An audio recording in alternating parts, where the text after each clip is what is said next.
الله أكبر الله أكبر الله أكبر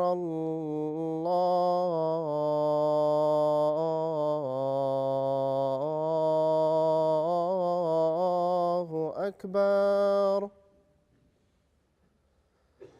أشهد أن لا إله إلا الله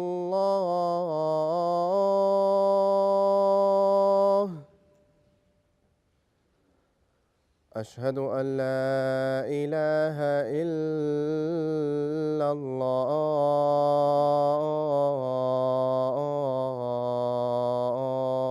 الله أشهد أن محمدًا رسول الله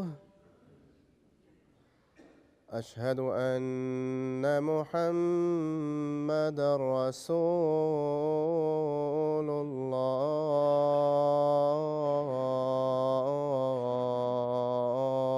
الله حي على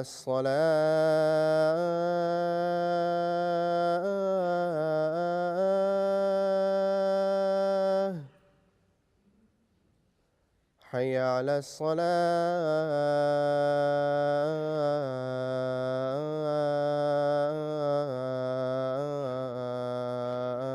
الصلاة حي على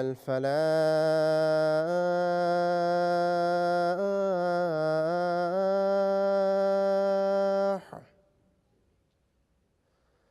حي على الفلاح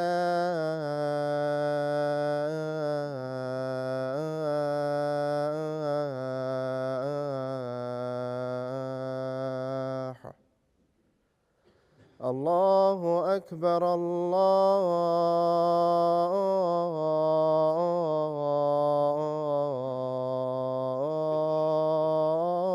الله أكبر لا إله إلا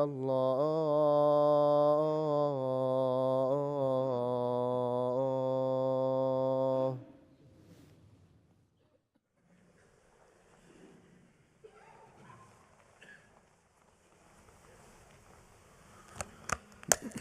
السلام عليكم ورحمة الله.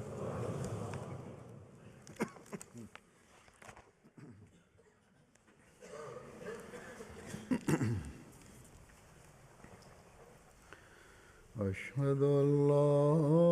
إله إلا الله وحده لا شريك له وأشهد أن محمدًا عبده ورسوله أما بعد فأعوذ بالله من الشيطان الرجيم بسم الله الرحمن الرحيم الحمد لله رب العالمين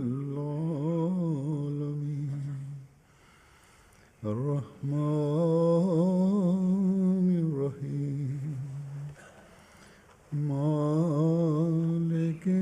يوم الدين إياك نعبد وإياك نستعين اهدنا الصراط المستقيم صراط الذين أنعمت عليهم غير المغضوب عليهم ولا الضالين.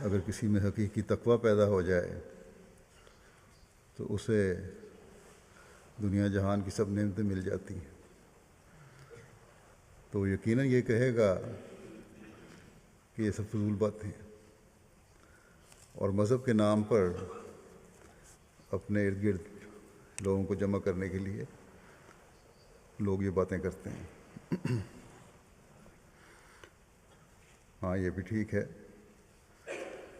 کہ آج کل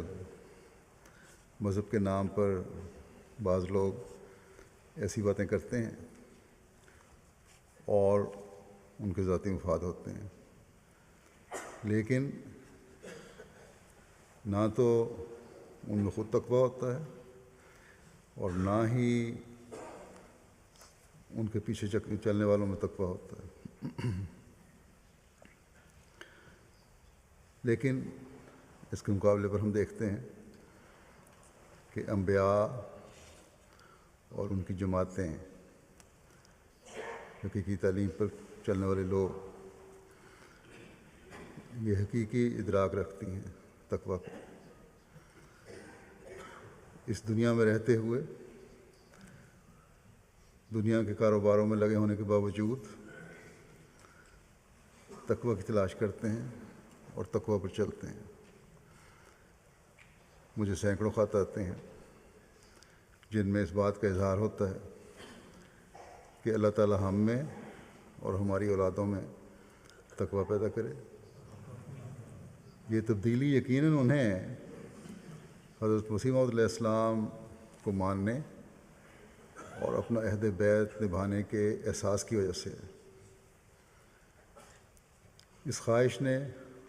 اور اللہ تعالیٰ سے تعلق اور اس کی خشیت اور خوف نے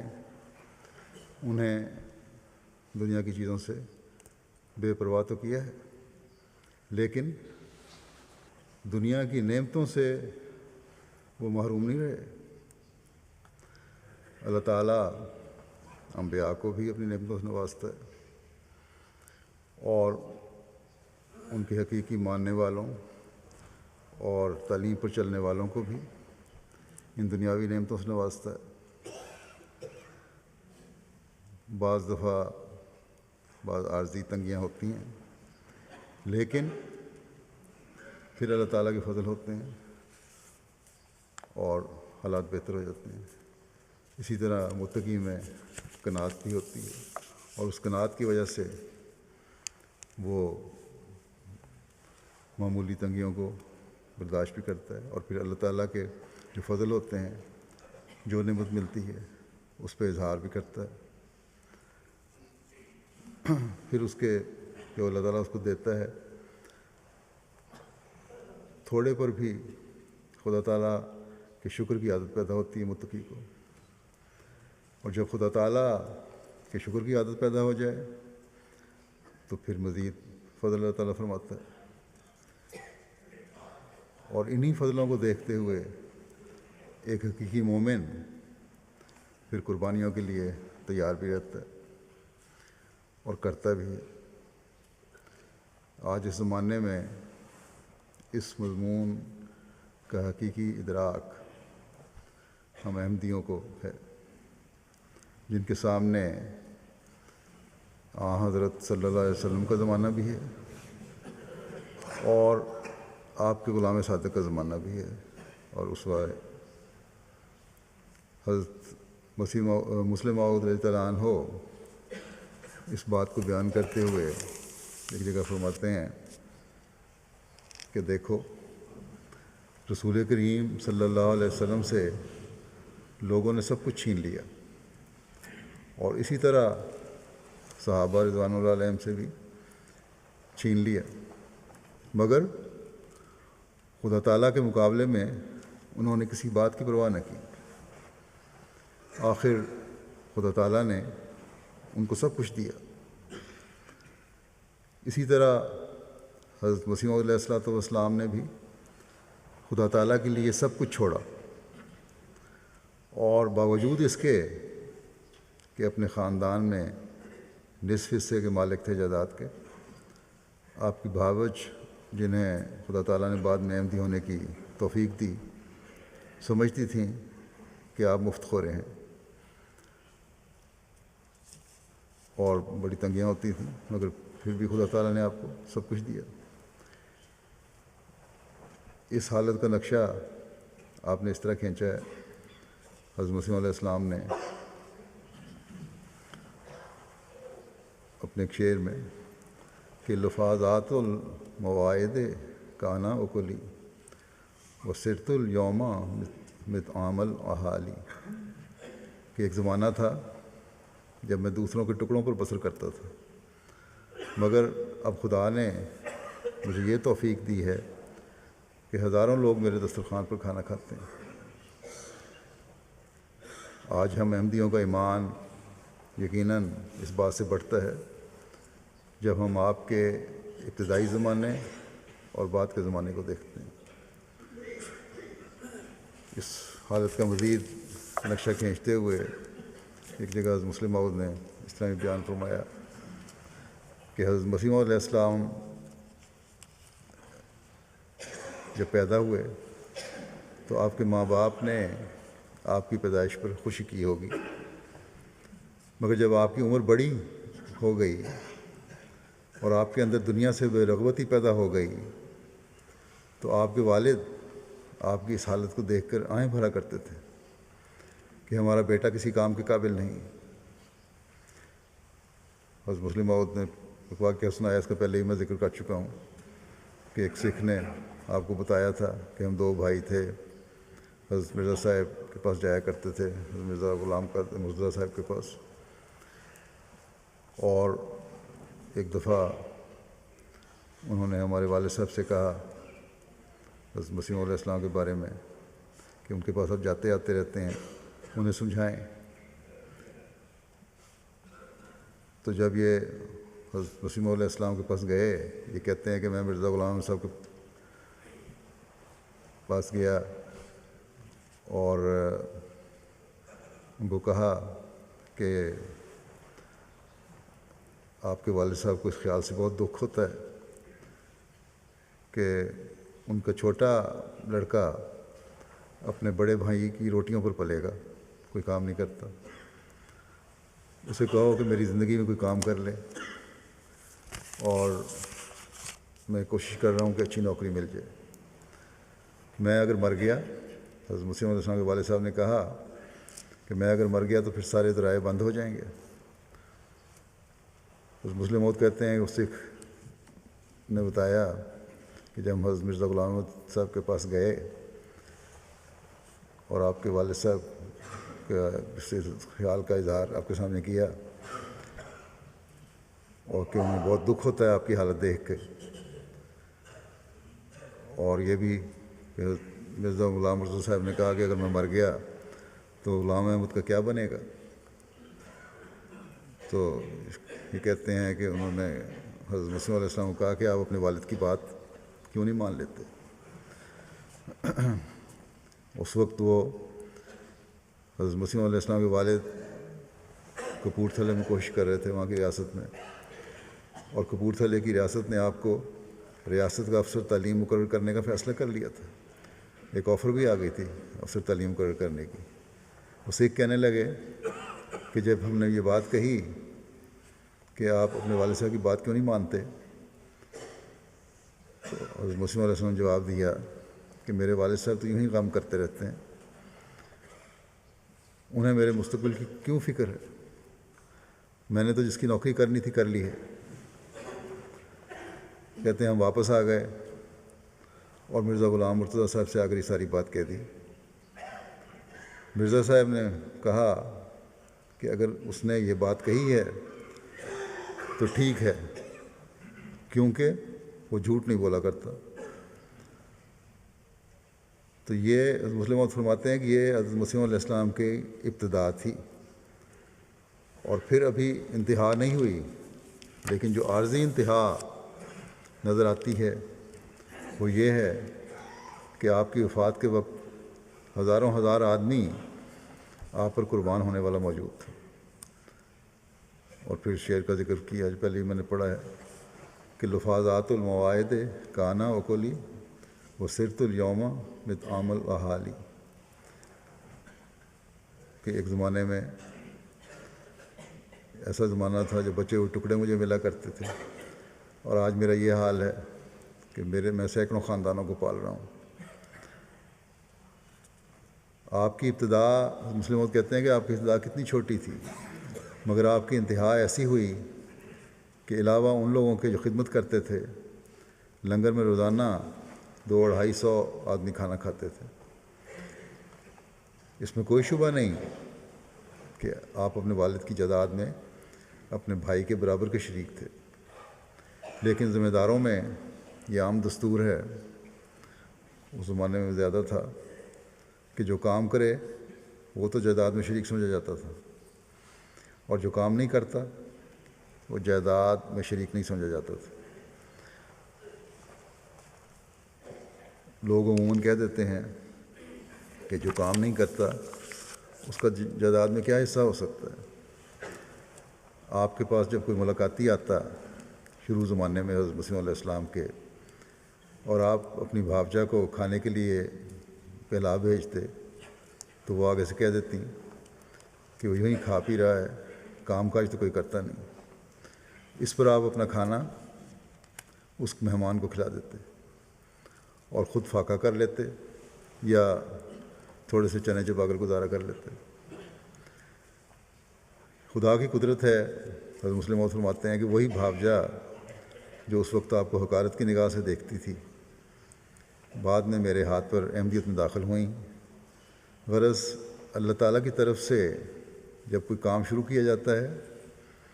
تو اس کی ابتدا بڑی نظر نہیں آیا کرتی، لیکن اس کی انتہا پر دنیا حیران ہو جاتی ہے۔ آج بھی ہم دیکھتے ہیں کہ قادیان نہیں بلکہ قادیان سے باہر دنیا کے کئی ممالک میں آپ کا لنگر چل رہا ہے۔ اس وقت تو شاید 2-3 تنوروں پر روٹی پکتی ہو اور لنگر چل رہا تھا، اور آج ہم دیکھتے ہیں کہ آج آپ کے لنگروں میں روٹی کے پلانٹ لگے ہوئے ہیں، قادیان میں بھی، ربا میں بھی، یہاں لندن میں بھی لاکھوں روٹیاں ایک وقت میں پکتی ہیں۔ یہاں جلسہ پر جو انتظامات ہیں، اللہ کے فضل سے بڑا وسیع لنگر کا انتظام ہے۔ اس دفعہ بہت سارے، جیسے پہلے میں پچھلے جو میں ذکر کر چکا ہوں، بہت سے جرنلسٹ بھی آئے ہوئے تھے، اخباری نمائندے آئے ہوئے تھے۔ وہ لنگر کے انتظام کو دیکھ کے، کھانا پکتا دیکھ کے، روٹی پلانٹ کو دیکھ کے بڑے متاثر ہوئے۔ ایک جرنلسٹ کو تو مشین کی روٹی ساروں کو پسند آئی، وہاں کھڑے کھڑے جب دیکھ رہے تھے، انہوں نے کھانے کی خواہش کی، روٹی دی گئی، کھائی، ان کو بڑی پسند آئی، کھا گئے۔ پھر انہوں نے کہا اور کھا سکتا ہوں، تو احمدی نے کہا جو ساتھ تھے ان کے کہ بے شک کھائیں، جتنی مرضی کھائیں، کیونکہ یہ مسیح کا لنگر ہے، یہاں کوئی کمی نہیں ہے۔ بس کیا وہ زمانہ تھا کہ ایک مہمان آتا تھا تو آپ اپنا کھانا اسے دے دیتے تھے اور خود فاقہ کرتے تھے، اور کہاں آج کہ دنیا کے مختلف ممالک میں ہزاروں لوگ آپ کے دسترخوان سے کھانا کھا رہے ہیں۔ اور یہ بھی انتہا نہیں ہے، ابھی تو ان لنگروں نے دنیا کے مختلف ممالک میں پھیلنا ہے انشاءاللہ۔ لاکھوں لوگوں نے، کروڑوں لوگوں نے آپ کے دسترخوان سے کھانا کھانا ہے۔ اسی طرح لاکھوں اور کروڑوں نے آپ کو ماننے کے بعد تقویٰ میں بھی بڑھنا ہے۔ آج ہمیں دنیا کمانے والے احمدیوں میں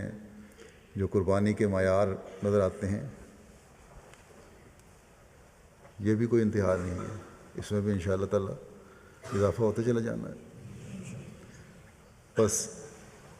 ایک لنگر کے نظام کو ہی اگر کوئی غور کرنے والا دیکھ لے اور حضرت مسیح علیہ السلام کے ابتدائی حالات کو، زمانے کو سامنے رکھے، تو یہی آپ کی صداقت کا ایک نشان بن جاتا ہے، بہت بڑا نشان ہے، اور ہمارے ایمانوں میں تو یقیناً یہ اضافے کا باعث بنتا ہے۔ اور پھر اگر ہم دیکھتے ہیں کہ اگر اس سارے نظام کو چلانے کے لیے مالی قربانی کی روح افراد جماعت میں پیدا ہوئی ہے تو یہ بھی اسی تقویٰ کا نتیجہ ہے جو حضرت مسیح علیہ السلام سے جڑ کر ہم میں پیدا ہوا۔ اللہ تعالیٰ ہم میں سے ہر ایک کو حقیقی تقویٰ پیدا کرنے کی تو مزید توجہ پیدا کرنے کی توفیق دے۔ حضرت مسلم موعود رضی اللہ عنہ حضرت مسیح علیہ السلام کی سیرت کے مختلف پہلوؤں اور بعض واقعات پر روشنی ڈالتے ہیں، کو بیان کرتے ہیں، اور جس طرح بیان کرتے ہیں اور جو نتیجہ آپ اخذ کرتے ہیں بعض دفعہ وہ بھی آپ کا ایک خاصہ ہے۔ ایک عام آدمی کسی واقعے کی ظاہری حالت سے لطف تو اٹھا سکتا ہے اور لطف اٹھا کر گزر جاتا ہے، لیکن حضرت مسلم موعود رضی اللہ عنہ اس میں سے بڑے باریک نکات نکالتے ہیں اور وہ بھی ہماری ایمان میں زیادتی کا باعث بنتا ہے اور معرفت میں ترقی ہوتی ہے۔ حضرت مسیح علیہ السلام کے کھانے کے انداز اور ڈھنگ کا ذکر کرتے ہوئے حضرت مسلم موعود فرماتے ہیں کہ حضرت مسیح علیہ السلام کے کھانے کا ڈھنگ بالکل نرالا تھا، میں نے کسی اور کو اس طرح کھاتے نہیں دیکھا۔ آپ پھلکے سے پہلے ایک ٹکڑا علیحدہ کرتے، یعنی باریک روٹی چپاتی جو ہوتی ہے، پھر لقمہ بنانے سے پہلے آپ انگلیوں سے اس کے ریزے بناتے جاتے اور منہ سے سبحان اللہ کہتے جاتے، اور پھر ان میں سے ایک چھوٹا سا ریزہ لے کر سالن سے چھو کر منہ میں ڈالتے۔ یہ آپ کی عادت ایسی بڑھی ہوئی تھی کہ دیکھنے والے تعجب کرتے، اور بعض لوگ تو خیال کرتے تھے کہ شاید آپ روٹی میں سے حلال ذرے تلاش کر رہے ہیں، لیکن دراصل اس کی وجہ یہی جذبہ ہوتا تھا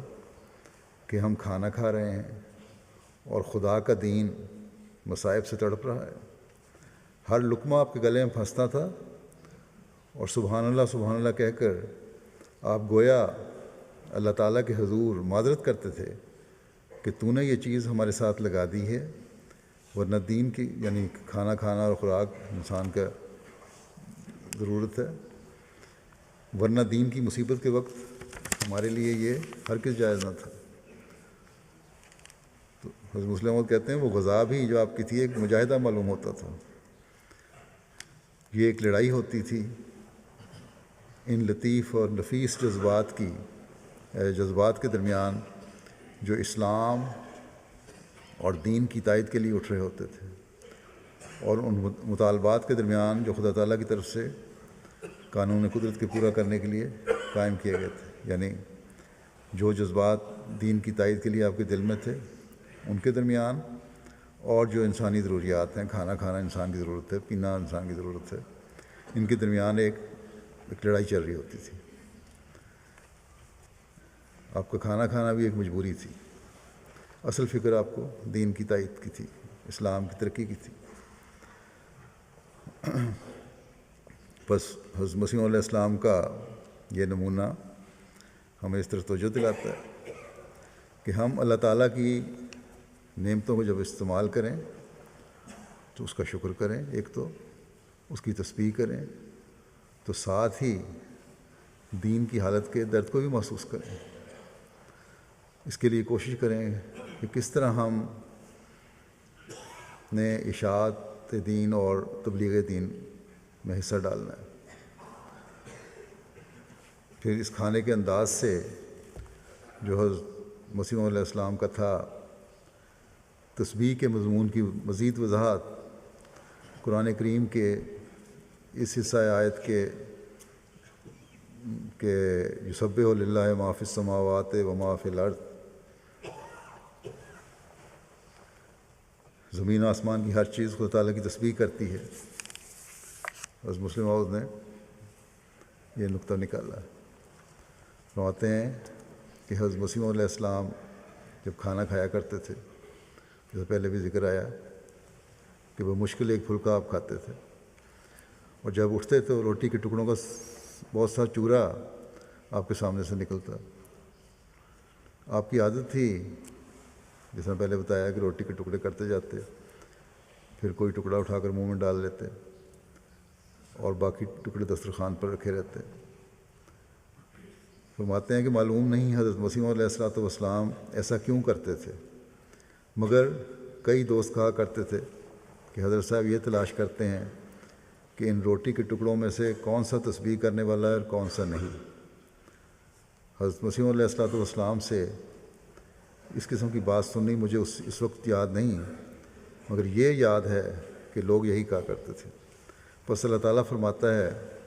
کہ یسبح للہ ما فی السماوات و ما فی الارض، کہ زمین و آسمان میں سے تسبیحوں کی آواز اٹھ رہی ہے۔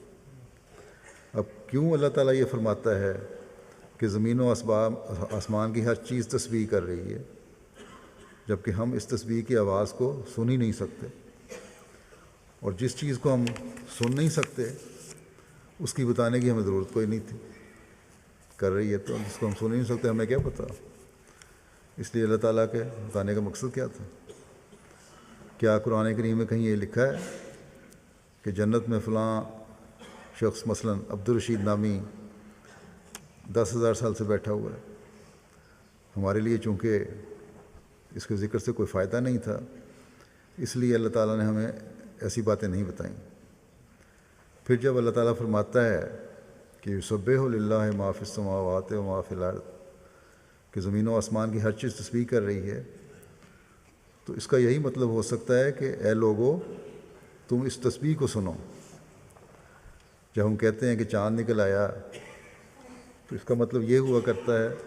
کہ لوگ آئیں اور دیکھیں، یا جب ہم کہتے ہیں کہ فلاں شخص گا رہا ہے تو اس کا یہ مطلب ہے کہ چلو اور اس کا راگ سنو۔ اسی طرح جب خدا تعالیٰ کہتا ہے کہ یسبح للہ ما فی السماوات و ما فی الارض، کہ زمین و آسمان کی ہر چیز تسبیح کر رہی ہے،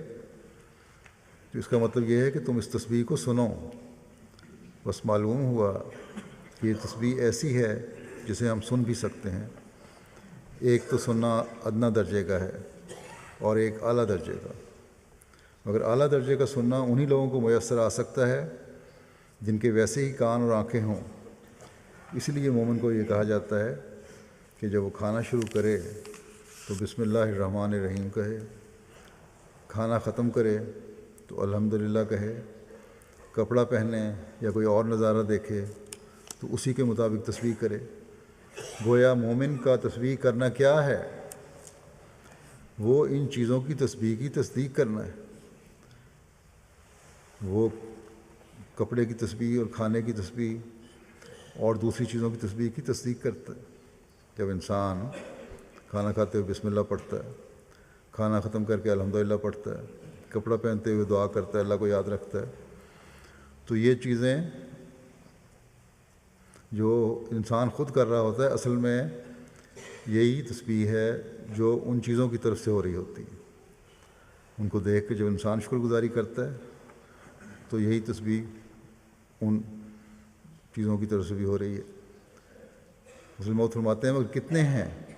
جو اس پر عمل کرتے ہیں؟ وہ رات دن کھاتے اور پیتے ہیں، پہاڑوں پر سے گزرتے ہیں، دریاؤں کو دیکھتے ہیں، سبزہ زاروں کا مشاہدہ کرتے ہیں، درختوں اور کھیتوں کو لہلہاتے دیکھتے ہوئے دیکھتے ہیں، پرندوں کو چہچہاتے ہوئے دیکھتے ہیں، سنتے ہیں، مگر ان کے دلوں پر کیا اثر ہوتا ہے؟ کیا ان کے دلوں میں بھی ان چیزوں کے مقابلے میں تسبیح پیدا ہوتی ہے؟ اگر نہیں پیدا ہوتی تو اس کا مطلب یہ ہے کہ انہوں نے ان چیزوں کی تسبیح کو نہیں سنا۔ مگر تم کہو گے کہ ہمارے کانوں میں تسبیح کی آواز نہیں آتی۔ میں اس کے لیے تمہیں بتاتا ہوں کہ کئی آوازیں کان سے نہیں بلکہ اندر سے آتی ہیں۔ بس ہر شکر گزاری جو ہے جب وہ انسان کسی چیز کی کرتا ہے یا اللہ تعالیٰ کی قدرت کو دیکھتا ہے تو سبحان اللہ پڑھتا ہے، تو جو انسان کی تسبیح ہے اصل میں وہ ان چیزوں کی جو تسبیح ہے اس کا اظہار انسان کے منہ سے ہو رہا ہوتا ہے۔ اس نقطے کو سمجھنے کی ضرورت ہے۔ بس اس تسبیح کے اس انداز کو بھی ہمیں اپنانے کی کوشش کرنی چاہیے، بلکہ تقویٰ تو یہی ہے کہ اس قسم کی تسبیح ہمارا معمول بن جائے۔ اس زمانے میں اللہ تعالیٰ نے حضرت مسیح علیہ السلام کو اسلام پر حملہ کرنے والوں کے منہ بند کرنے کے لیے اور اسلام کی خوبصورتی ظاہر کرنے کے لیے بھیجا ہے۔ اس تعلق میں بھی ایک واقعہ کا ذکر کرتے ہوئے حضرت مسلم موعود فرماتے ہیں کہ ایک دفعہ حضرت مسیح موعود علیہ السلام مسجد میں بیٹھے ہوئے تھے کہ ایک عیسائی آیا اور اس نے کہا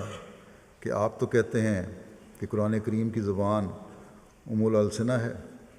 حالانکہ میکس مولر وغیرہ نے لکھا ہے کہ جو زبان الالسنہ ہوتی ہے وہ مختصر ہوتی ہے، پھر آہستہ آہستہ لوگ اس کو پھیلا دیتے ہیں۔ حضرت مسیح موعود علیہ السلام نے فرمایا ہم تو میکس مولر کے اس فارمولے کو نہیں مانتے کہ الالسنہ مختصر ہوتی ہے، مگر چلو بحث کو چھوٹا کرنے کے لیے ہم اس فارمولے کو مان لیتے ہیں، بحث ختم کرنے کے لیے ہم اس فارمولے کو مان لیتے ہیں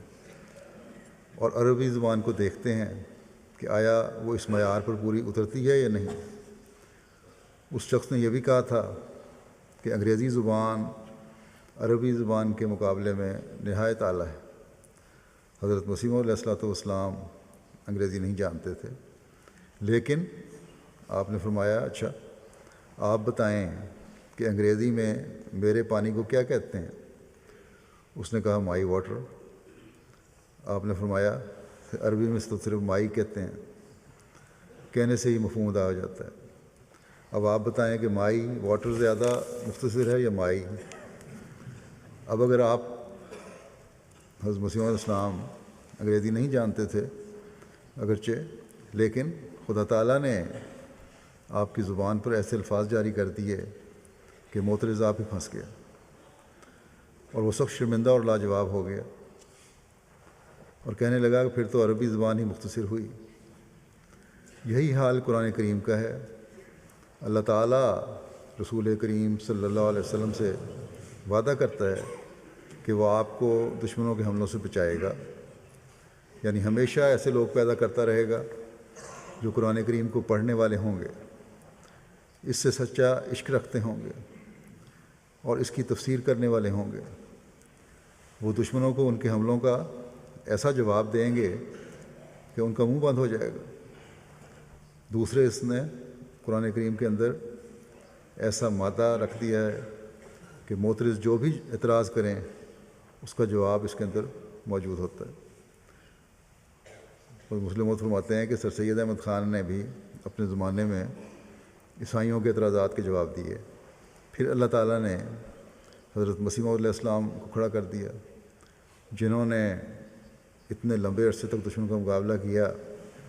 کہ آپ کی وفات پر دشمنوں نے بھی اس بات کا اعتراف کیا کہ آپ نے اسلام کا دفاع ایسے شاندار رنگ میں کیا ہے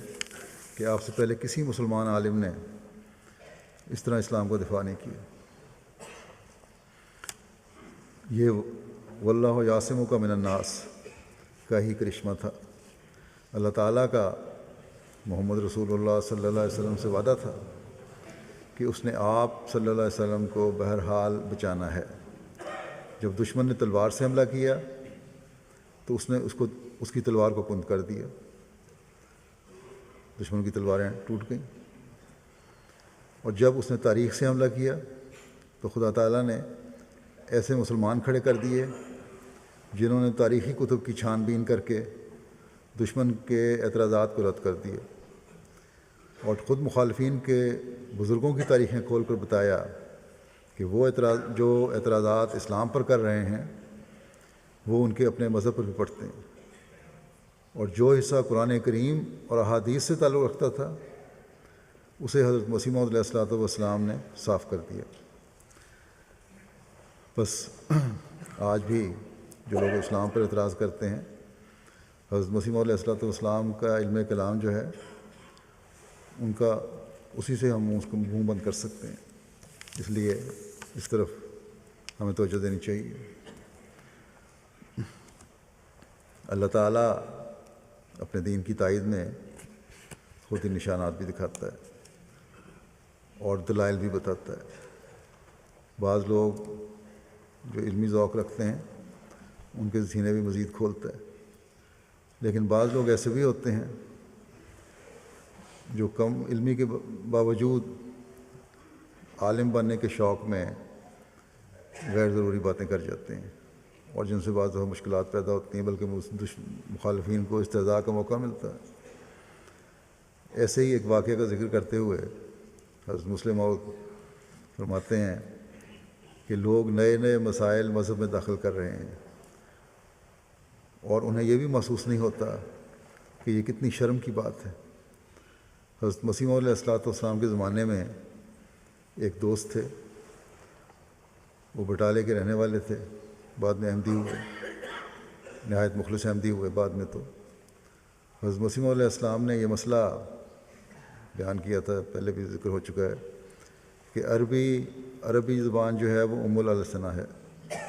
یعنی سب زبانیں اسی سے نکلی ہیں۔ تو یہ صاحب جو تھے، انہوں نے اس مسئلے کو لے لیا اور اسی کام میں مشغول ہو گئے، لیکن زیادہ علم نہیں تھا، زیادہ سود بوت نہیں تھی عربی کی، کہ ہم ہر لفظ کا عربی زبان سے نکلا ہوا ثابت کریں، اسی کوشش میں لگ گئے۔ حضرت مسیح موعود علیہ السلام تو لغت کے واقف تھے،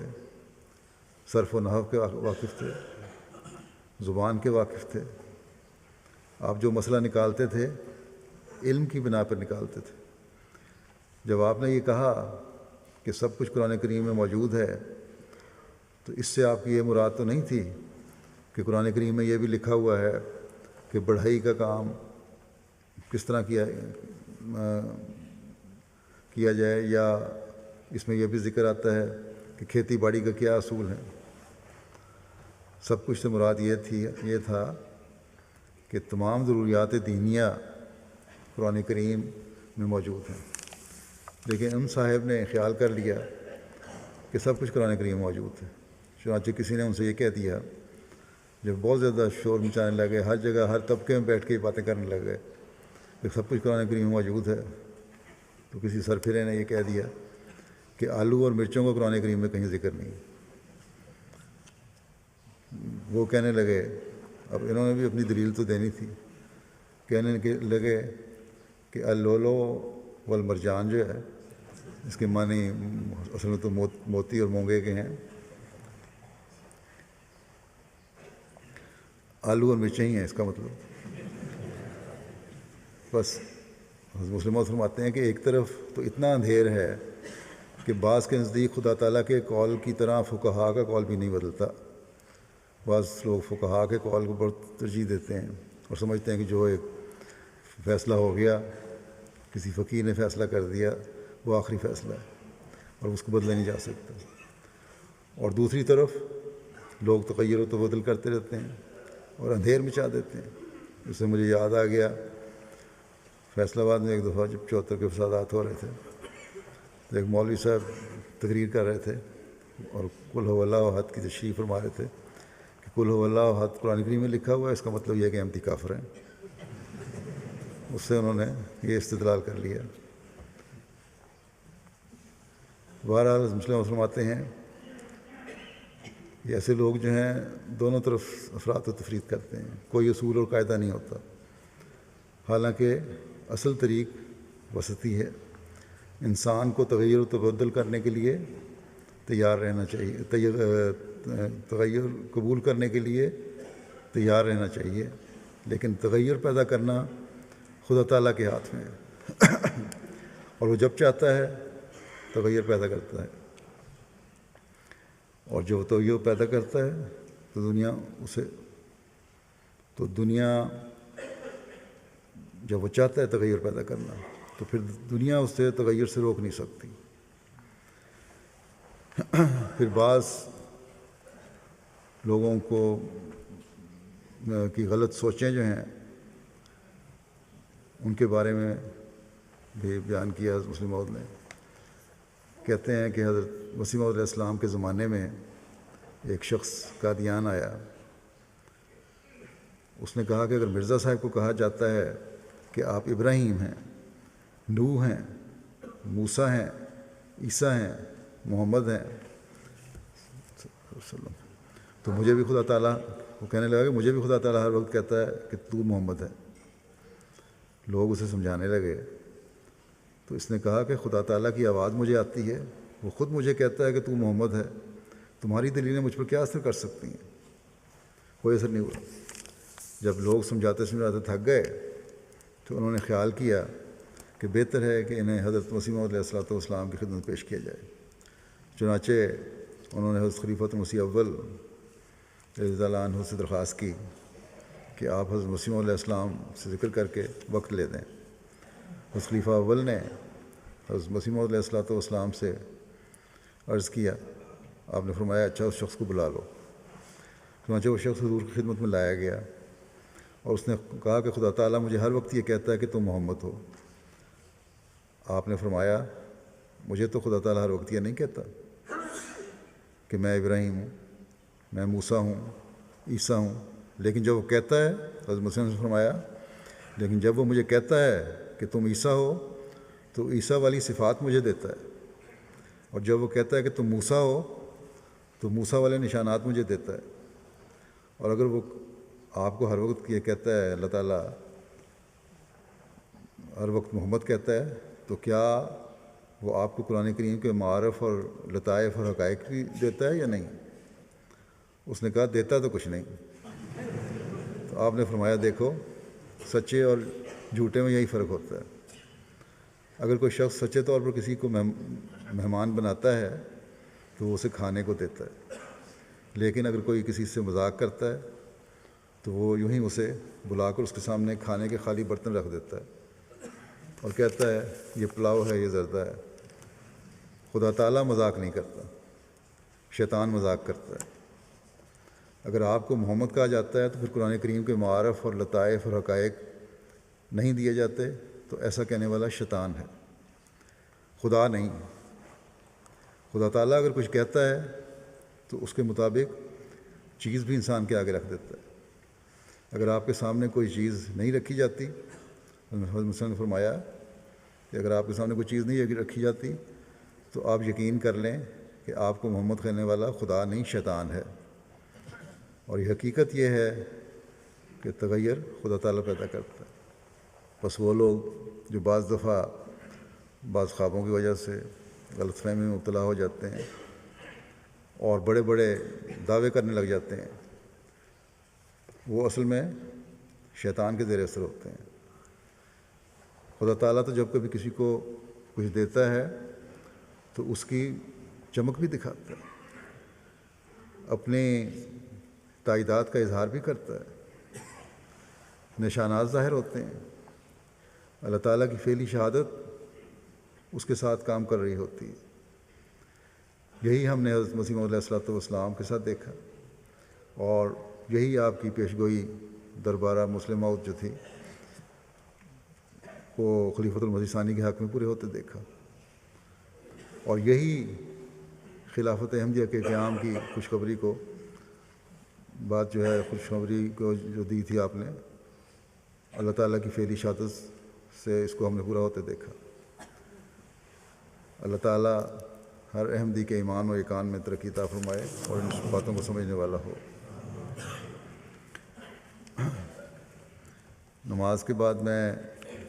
ایک جنازہ بھی پڑھاؤں گا جو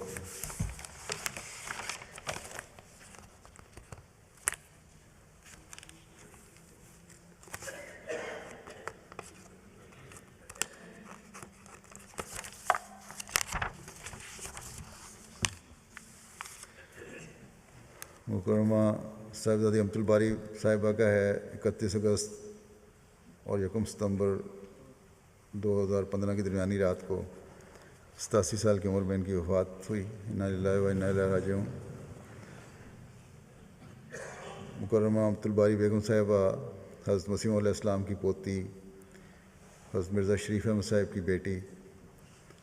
اور حضرت نواب محمد علی خان صاحب کی نواسی تھیں، اور سیدہ امت الحفیظ بیگم صاحبہ اور نواب عبداللہ خان صاحب کی بہو تھیں۔ ان کے میاں مکرم عباس احمد خان صاحب مرحوم تھے، اور میری پھوپھی بھی تھیں وہ۔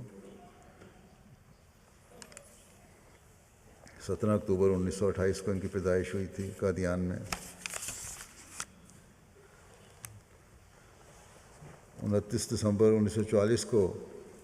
جب ان کا نکاح ہوا ہے میاں عباس احمد خان صاحب کے ساتھ،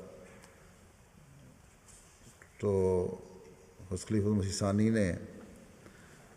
جمعہ کے دن جمعہ کا خطبہ شروع کرنے سے پہلے چند نکاحوں کا اعلان کیا۔ آپ نے فرمایا کہ چند نکاحوں کا اعلان کرنا چاہتا ہوں، اور میں یہ بات کئی دفعہ ظاہر کر چکا ہوں کہ کچھ عرصے تک میں ایسے لوگوں کے نکاح پڑھا سکوں گا جو یا تو میرے عزیز ہوں یا ان سے میرے تعلقات عزیزوں کی طرح ہوں، مثلا دین کے لیے زندگی وقف کر چکے ہوں۔ اس کے علاوہ کسی دوسرے کا نکاح اس صورت میں پڑھا سکوں گا جب کہ ایسے موقع پر وہ درخواستیں پیش کی جائیں گی جب ایسے عزیزوں کا نکاح ہو۔ بہرحال تو آپ نے فرمایا کہ آج میں عزیز عباس احمد خان کا نکاح کرنا چاہتا ہوں، اعلان کرنا چاہتا ہوں، جو میری چھوٹی بہن اور میاں عبداللہ خان صاحب کے لڑکے ہیں، اور لڑکی عزیزم میاں شریف احمد صاحب کی ہے، گویا لڑکا میرا بھانجا ہے اور لڑکی میری بھتیجی ہے۔ پھر آپ نے نصائح فرمائی، مختلف وقف کی ذکر کیا زندگی کا، اور اس میں اس کے مسیح ثالث کا نام لیا کہ اس وقت سب سے زیادہ جو وقت کے لیے پیش کر چکے ہیں خاندان کے لڑکوں میں سے، ان کا نام لیا کہ آپ ہیں، اور اوروں کو توجہ دلائی۔ پھر آپ فرماتے ہیں کہ حضرت مسیح موعود علیہ السلام نے آج سے 60-70 سال پہلے یہ الہام شائع فرمایا تھا کہ ترا نسلاً بعیدہ، اور ہم اللہ تعالیٰ کے فضل سے اس نشان کو ایسے رنگ میں پورا ہوتے دیکھ رہے ہیں کہ روز بروز اس نشان کی اہمیت اور عظمت بڑھتی چلی جاتی ہے۔ بعض نشان اس قسم کے ہوتے ہیں کہ جس وقت وہ شائع کیے جاتے ہیں تو بڑے ہوتے ہیں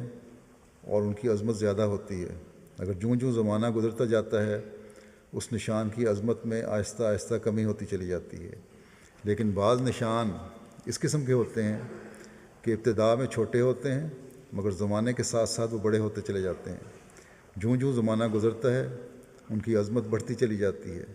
چنانچہ جس وقت حضرت مسیح موعود علیہ السلام کو یہ الہام ہوا کہ ترا نسلاً بعیدہ، اس وقت حضرت مسیح موعود علیہ السلام کے صرف 2 بیٹے تھے۔ اس کے بعد اللہ تعالیٰ کی فضل سے آپ کے ہاں کچھ اور بیٹے بیٹیاں پیدا ہوئیں، اور پھر خدا تعالیٰ نے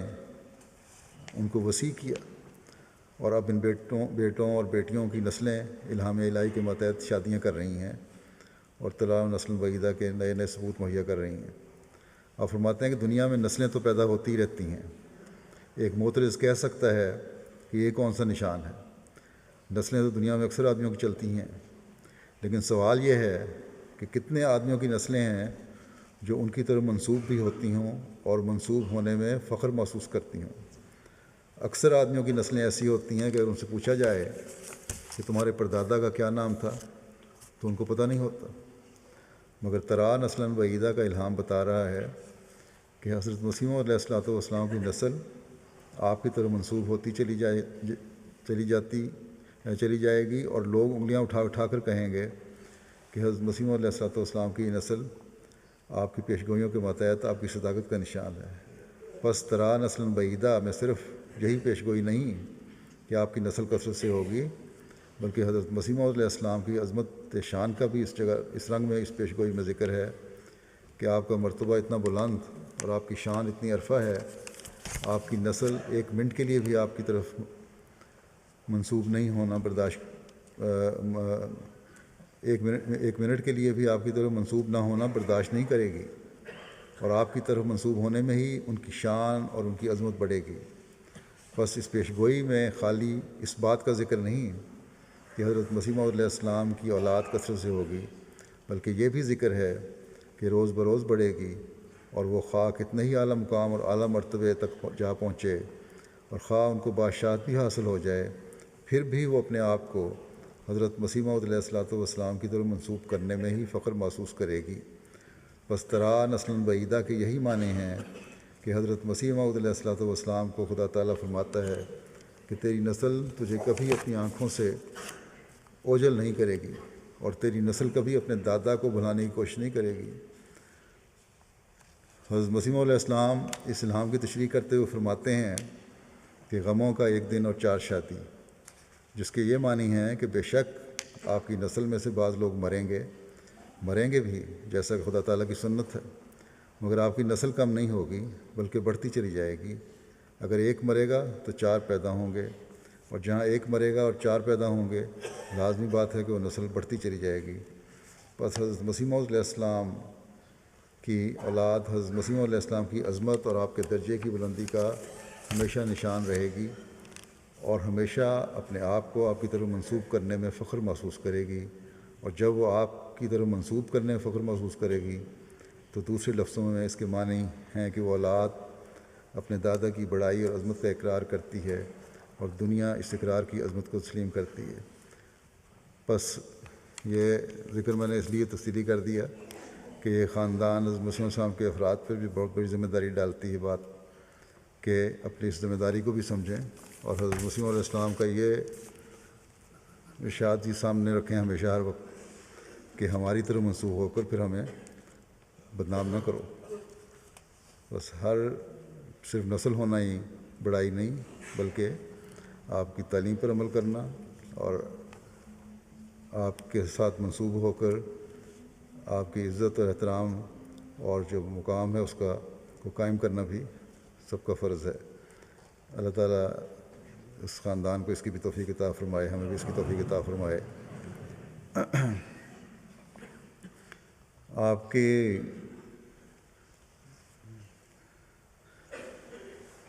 تقسیم ہند جب ہوئی ہے، پاکستان بنا ہے، اس وقت آپ کو اسی بس میں سفر کرنے کے ہی اعزاز ملا جس میں حضرت اماں جان اور بعض دوسری خواتین خاندان کی سفر کر رہی تھیں، اور پھر لاہور پہنچ کر ابتدائی دنوں میں یہ رتن باغ میں ان کا قیام رہا، جہاں حضرت مسلم موعود رضی اللہ عنہ کا قیام تھا۔ اس کے بعد بھی آپ ہمیشہ لاہور ہی رہیں۔ آپ کی بہت بڑی خصوصیت غریب پروری اور مہمان نوازی تھی، اور بڑی بے تکلف طبیعت کی مالک تھیں۔ اکثر ان کا گھر جو تھا مہمانوں سے ہر وقت بھرا رہتا تھا،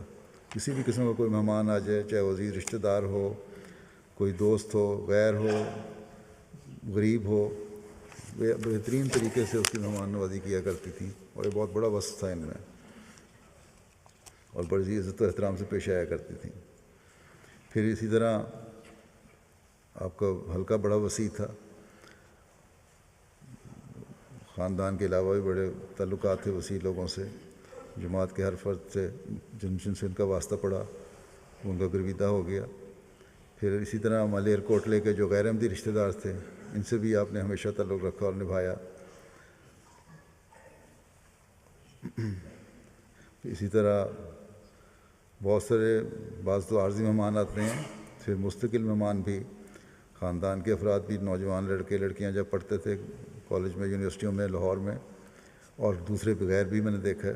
آپ کے گھر رہتے تھے، اور آپ کی مہمان نوازی باقاعدہ ان کے لیے بھی چلتی تھی بڑے کھلے دل کے ساتھ۔ اور یہ وقت نہیں ہے کوئی جب بھی پہنچ جاؤ، فوری طور پہ مہمان نوازی کے لیے تیار ہوتی تھی۔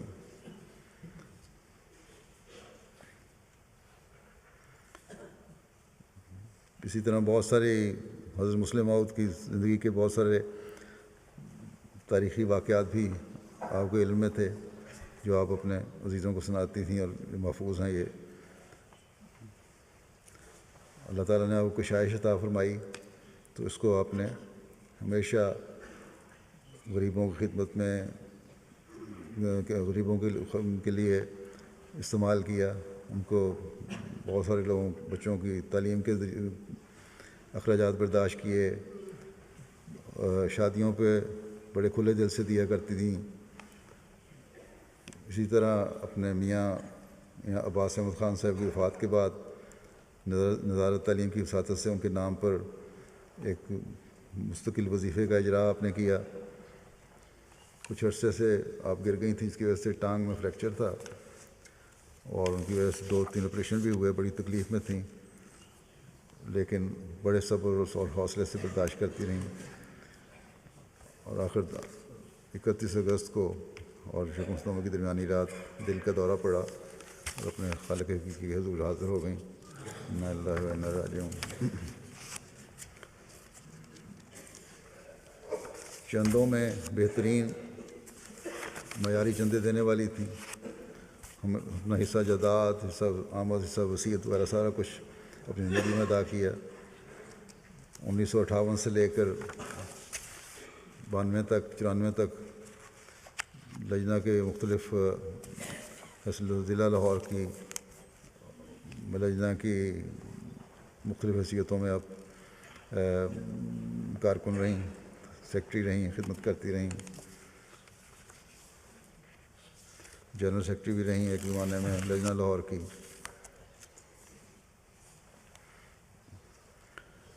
بڑی جیسا کہ میں نے کہا ہے غریبوں سے ہمدردی کرنے والی، ان کا خیال رکھنے والی تھیں، ان کے غم اور خوشی میں شریک ہونے والی. اور جس طرح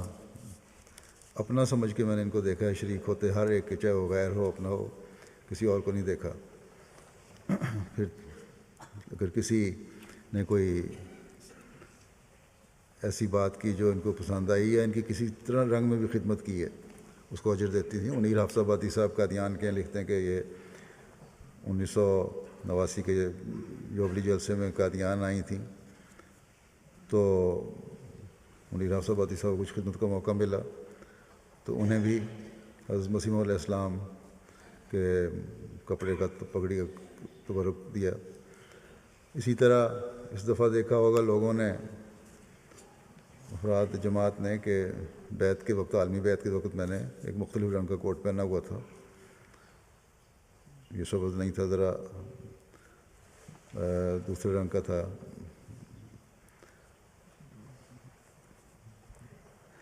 یہ کوٹ بھی مجھے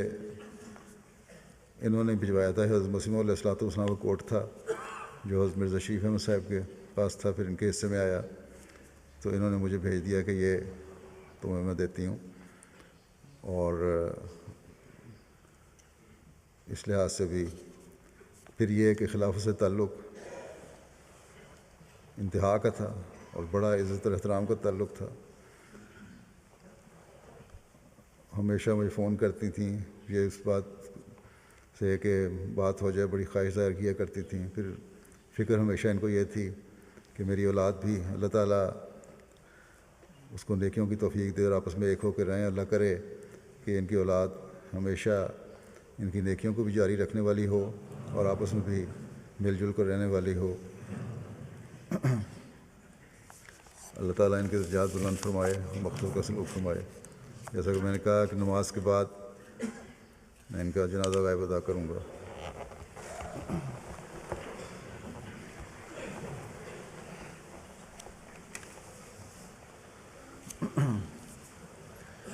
الحمد للہ نحمده ونستعینه ونستغفره ونؤمن به ونتوکل علیہ ونعوذ باللہ من شرور انفسنا ومن سیئات اعمالنا. من يهده الله فلا مضل له ومن يضلل فلا هادي له ونشهد أن لا إله إلا الله ونشهد أن محمدا عبده ورسوله. عباد الله رحمكم الله إن الله يأمر بالعدل والإحسان وإيتاء ذي القربى وينهى عن الفحشاء والمنكر والبغي يعظكم لعلكم تذكرون. اذكروا الله يذكركم وادعوه يستجب لكم ولذكر الله